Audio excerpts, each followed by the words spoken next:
Há coisas que simplesmente não devem ser ditas. Palavras que, se proferidas no lugar sagrado, podem se tornar um veneno sutil, corroendo a alma da comunhão e apagando a luz do Espírito Santo. Estamos falando de um alerta profundo e dramático, dado diretamente por quem recebeu a mensagem do céu, Ellen Goldwhite. Ela nos advertiu sobre um tipo específico de linguagem que é uma aflição, uma violação da reverência que deveria envolver cada momento de nosso culto. Quais são estas palavras perigosas? Elas são murmúrios, sussurros e até mesmo pedidos de oração, mal disfarçados que carregam um peso de julgamento e crítica devastador. O silêncio, muitas vezes, é mais do que ouro, é santidade. Você já parou para pensar no poder de um único comentário feito após o sermão, no hall da igreja ou mesmo durante a escola sabatina? Esse comentário pode destruir o trabalho de Deus em um coração, abrir feridas que levam anos para cicatrizar. Este é um chamado urgente, uma investigação profunda nas Escrituras Sagradas e nos escritos da mensageira do Senhor. Vamos mergulhar em orientações que, se seguidas, transformarão o ambiente de nosso templo em um verdadeiro céu na terra. Este não é um vídeo que você pode simplesmente assistir pela metade, mas antes de abrirmos este livro de alerta, eu preciso te fazer um pedido, um ato de fé e de compromisso com esta verdade. Se você valoriza esta mensagem, se acredita que o povo de Deus precisa ouvir esta advertência, se inscreva agora mesmo em nosso canal. Ative o sino de notificações para que o Espírito Santo possa te lembrar de nossos próximos estudos. E o mais importante, compartilhe este vídeo com todos os seus irmãos na fé. Seja um mensageiro desta luz. Agora, com o coração aberto, vamos desvendar as palavras que jamais deveriam ser pronunciadas na casa de Deus. Ellen White fala com veemência contra o espírito de crítica. Ela afirma que este é o pior tipo de fogueira a arder na comunidade cristã. Na igreja, onde o amor deveria reinar supremo, a linguagem de crítica se torna um altar para Satanás. São as palavras que minam a confiança e destroem a influência do pastor, dos anciãos e de outros líderes. O murmúrio não é somente falar mal, é a insatisfação expressa com o trabalho do Senhor. É quando um membro questiona a conduta de outro, não com o desejo de ajudar, mas com o prazer de apontar falhas. É dizer, eu faria melhor, ele não tem visão, ou esta música é muito alta, com um coração cheio de ressentimento e não de amor. A profecia deixa claro que este espírito vem diretamente do inimigo de nossas almas. Ele disse isso no céu, quando murmurou contra a lei de Deus.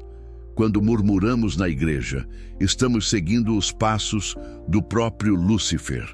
Em Testemunhos para a Igreja, ela adverte: o maior mal de nossas igrejas é o espírito de crítica e de julgamento mútuo. Essas palavras não são neutras. Elas têm um efeito cáustico. Pense nisto. O lugar que deveria ser o portal do céu se transforma em um tribunal humano, onde cada um é promotor, juiz e júri. O amor de Cristo não tem espaço nesse ambiente. A palavra que não deve ser dita é a palavra de julgamento não solicitado. Quando falamos criticando um sermão, um hino ou mesmo a roupa de um irmão, estamos dizendo a Deus que o seu Santo Espírito não está liderando a sua igreja. Estamos colocando a nossa própria opinião acima da unidade que Cristo orou para que tivéssemos. A mensageira diz que devemos estar livres de toda palavra fria, frívola, de crítica e julgamento. Porque ao falar tais palavras, estamos nos colocando em uma posição que pertence somente a Deus. O cuidado maior é com o testemunho de nossos lábios quando estamos sob pressão. Quantas vezes, ao invés de orarmos em silêncio, permitimos que a queixa e o ressentimento escapem de nossos lábios, contaminando a atmosfera do sábado? Isto é a negação da própria adoração. Quem critica não consegue adorar com um coração sincero. Crítica é barreira, adoração é ponte. Escolha suas palavras com reverência. Outro conjunto de palavras proibidas na igreja é a linguagem do orgulho e da autoexaltação. Ellen White condena aqueles que usam o púlpito, o estudo da escola sabatina ou mesmo o círculo de oração para se glorificarem. Estas palavras são como incenso estranho. São as expresses que começam com "se eu fosse o diretor, na minha época fazíamos assim", ou pior ainda, "graças a Deus eu não sou como aquele publicano". Isso é o espírito de Laodiceia em ação. A mensageira é clara. O templo é um lugar para a humilhação. Quando nossas palavras estão cheias de nós mesmos, de nossos feitos e de nossa própria justiça, elas se tornam vãs e ofensivas aos ouvidos do céu. Deus deseja que falemos de Cristo, não de nós. Ela adverte contra as palavras que expressam duas coisas perigosas: presunção e arrogância. A presunção é quando falamos de nossa própria justiça como se fosse uma veste branca perfeita. A mensageira é clara. O templo é um lugar para a humilhação. Quando nossas palavras estão cheias de nós mesmos, de nossos feitos e de nossa própria justiça, elas se tornam vãs e ofensivas aos ouvidos do céu. Deus deseja que falemos de Cristo, não de nós. Ela adverte contra as palavras que expressam duas coisas perigosas: presunção e arrogância. A presunção é quando falamos de nossa própria justiça como se fosse uma veste branca perfeita. A arrogância é quando nos dirigimos aos outros de cima para baixo, como se fôssemos superiores espiritualmente. Ellen White nos ensina que a linguagem da oração também pode cair neste erro. Quantas orações são feitas mais para os homens ouvindo do que para Deus? Palavras grandiosas, vocabulário floreado, mas vazio de arrependimento e humildade genuínos. Arrogância é quando nos dirigimos aos outros de cima para baixo, como se fôssemos superiores espiritualmente. Ellen White nos ensina que a linguagem da oração também pode cair neste erro. Quantas orações são feitas mais para os homens ouvindo do que para Deus? Palavras grandiosas, vocabulário floreado, mas vazio de arrependimento e humildade genuínos. Estas são as palavras que tiram o foco de Cristo. O único tema que deve encher o nosso discurso na igreja é a graça salvadora, o perdão e a esperança. Qualquer coisa que dirija o olhar para o homem, para sua capacidade, para sua riqueza ou para sua inteligência, é uma palavra proibida. Em minha vida hoje, ela escreve: fugindo da idolatria e da adoração do mundo, muitos caem no orgulho e na exaltação própria.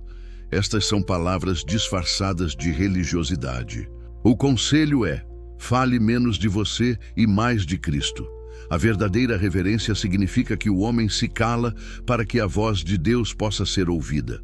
A autoexaltação é o ruído que impede a audição da voz suave de Deus. Seja sábio na sua comunicação. Pergunte-se: esta palavra glorifica o meu eu ou glorifica o meu Salvador? Esta é a diferença entre uma palavra permitida e uma palavra proibida. O silêncio nunca erra neste ponto. O templo de Deus é chamado de casa de oração. Isso implica que todo o discurso dentro de suas paredes deve ser sagrado e sério. Ellen White adverte severamente contra a linguagem da frivolidade. Estas são as palavras vazias, as conversas desnecessárias e as piadas levianas que são pronunciadas no lugar santo. Ela diz que quando os crentes se reúnem para adorar, devem abandonar toda frivolidade e leviandade. A frivolidade é um desrespeito sutil. É quando as pessoas conversam sobre negócios, política ou assuntos mundanos, enquanto o Espírito Santo está tentando comunicar uma mensagem séria. As palavras frívolas são aqueles sussurros e risos que distraem a atenção de quem está tentando se concentrar em Deus. São as palavras murmuradas durante o culto, o comentário sobre o jogo de futebol da noite anterior, ou a fofoca disfarçada de compartilhamento de notícias. A profanação é quando a linguagem de Deus, a Bíblia, é tratada de forma descuidada. Não me refiro a xingamentos, mas a um tipo de profanação muito mais sutil. Usar textos sagrados de maneira leviana ou irreverente, ou até mesmo usar o nome de Deus ou de Jesus Cristo em uma expressão desnecessária. Em Educação, Ellen White escreve: a irreverência para com a palavra de Deus leva à irreverência para com o próprio Deus. É uma linguagem que denota falta de respeito pela santidade do lugar. O alerta é claro: devemos entrar na igreja com um coração preparado, com uma atitude de adoração. Isso significa que as palavras que saem de nossos lábios devem ser de reverência, gratidão e sério propósito. Qualquer linguagem que desvie a mente da meditação espiritual é uma palavra proibida no templo. O culto começa no momento em que atravessamos a porta da igreja e não somente quando o pastor sobe ao púlpito. Devemos ensinar nossos filhos e a nós mesmos que a igreja não é um clube social. É o lugar onde as pessoas se reúnem com o propósito mais elevado da existência, encontrar-se com o Criador do universo. Portanto, a linguagem precisa refletir essa majestade. Calar as palavras frívolas é abrir o coração para as palavras de Deus. O Espírito Santo não reside onde há bagunça verbal e distração. Ele habita onde há silêncio e onde as palavras são de propósito e fé. A fofoca, ou maledicência, é uma das práticas mais destrutivas que podem ser encontradas na comunidade de fé, e muitas vezes é proferida dentro dos muros da igreja, logo após a reunião. A linguagem da fofoca é sempre uma palavra proibida. Ellen White a chama de malevolência disfarçada de preocupação. É quando dizemos: você ouviu sobre o irmão tal? Precisamos orar por ele. Mas o tom e a intenção são de compartilhar o escândalo, não de interceder sinceramente. Esta é a palavra que destrói reputações e fere o corpo de Cristo. A língua de um cristão deve ser usada para curar, não para infligir dor. O maior dano é que a fofoca mina a confiança mútua e a unidade, duas coisas essenciais para o crescimento da igreja. A mensageira é categórica. Se alguém lhe apresenta um relato malicioso sobre alguém, não dê ouvidos. Se alguém vem a você para contar as faltas de outro, reprove-o firmemente. Isto significa que não basta não falar a fofoca, é preciso silenciá-la. Quando ouvimos estas palavras proibidas na igreja, temos o dever cristão de dizer: não podemos continuar esta conversa aqui. Se há um problema, vá ao irmão, conforme Mateus 18. As palavras de desconfiança são aqueles sussurros que questionam a motivação dos outros. Ele fez isso porque quer aparecer. Ela está dizendo isso para ganhar fama. O inimigo ama esta linguagem, pois ela semeia cisânia no jardim de Deus.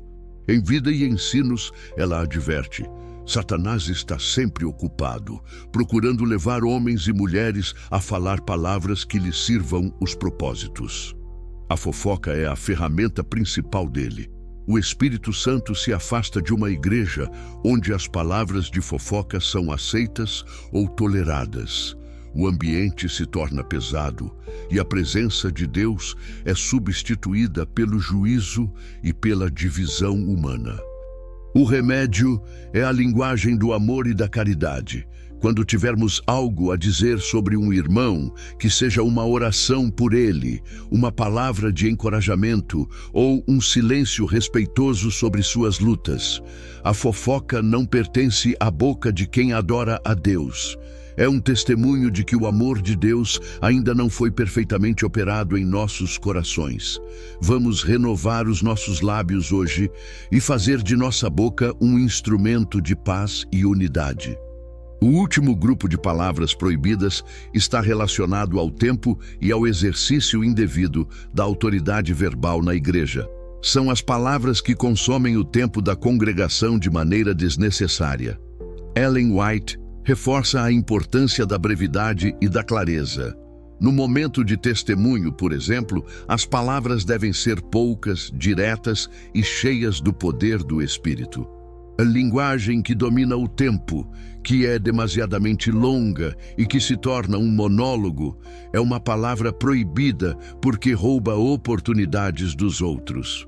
Em conselhos sobre saúde, ela adverte contra o grande fluxo de palavras desnecessárias que mantém os corações frios e impede o fluxo do Espírito. O tempo da igreja é precioso. Cada minuto deve ser dedicado à adoração, ao ensino e à oração. O exercício indevido da autoridade verbal é quando um membro, ou mesmo um líder, usa suas palavras para dominar, intimidar ou silenciar outros. A igreja não é um exército onde as ordens são dadas, mas uma família onde o amor e o respeito mútuo devem imperar. As palavras de um cristão devem ser de sugestão e serviço, nunca de tirania. A linguagem de quem se acha detentor de toda a verdade e usa isso para oprimir outros também é uma palavra proibida. Em oração, Ellen White ensina que não devemos usar murchas repetições como os gentios. A linguagem na casa de Deus deve ser sincera, breve e repleta de fé. Qualquer palavra que seja mais encenação do que sinceridade é uma ofensa. O tempo de adoração é para ser comunhão. Quando as palavras de um único indivíduo preenchem o espaço de Deus, ele se torna um ídolo. A boca de um cristão deve estar aberta para louvar e fechada para os egos. Finalmente, reflita sobre o seu próprio discurso. As suas palavras na igreja têm sido de fé, amor, reverência e humildade? Ou elas têm sido de crítica, murmúrio, fofoca, orgulho e frivolidade? Que Deus nos ajude a policiar cada palavra que sai de nossos lábios na casa de Deus, para que nossos templos sejam realmente habitados por seu Santo Espírito. Que nossa linguagem seja um perfume suave que sobe ao céu. Esta é a maior reforma que precisamos. Obrigado por ficar conosco neste estudo profundo e que as suas palavras sejam, de agora em diante, sempre palavras de bênção e de vida.